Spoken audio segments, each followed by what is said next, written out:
بسم اللہ الرحمن الرحیم۔ معزز ناظرین، السلام علیکم ورحمۃ اللہ وبرکاتہ۔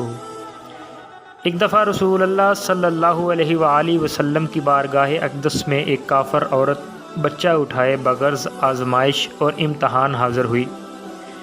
اللہ کی شان دیکھیں، اس 2 ماہ کے دودھ پیتے بچے نے کہا، یا رسول اللہ السلام علیکم، ہم آپ صلی اللہ علیہ وآلہ وسلم کی خدمت اقدس میں حاضر ہیں۔ یہ سنتے ہی ماں کے چہرے کا رنگ زرد ہو گیا اور غصے سے کہنے لگی، خبردار، خاموش، یہ گواہی تیرے کان میں کس نے سکھا دی؟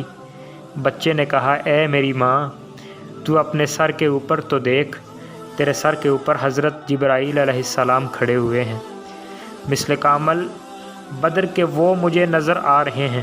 وہ فرشتہ مجھے وصف رسول اللہ صلی اللہ علیہ وآلہ وسلم سکھا رہا ہے اور کفر و شرک کے ناپاک علوم سے خلاصی اور رہائی دلا رہا ہے۔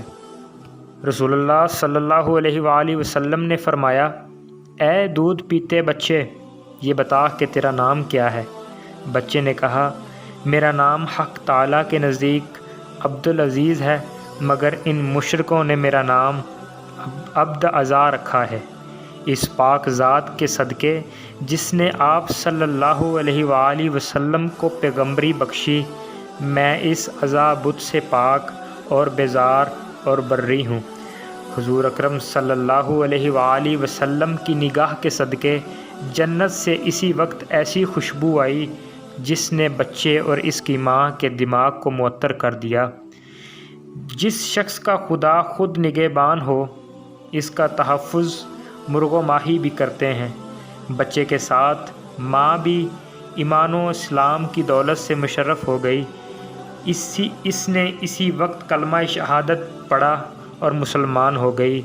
دوستو، آج کا ہمارا درس حیات یہ ہے کہ نیک لوگوں کی قربت سے ہمیشہ فائدہ ہوتا ہے۔ وما علینا الا البلاغ المبین۔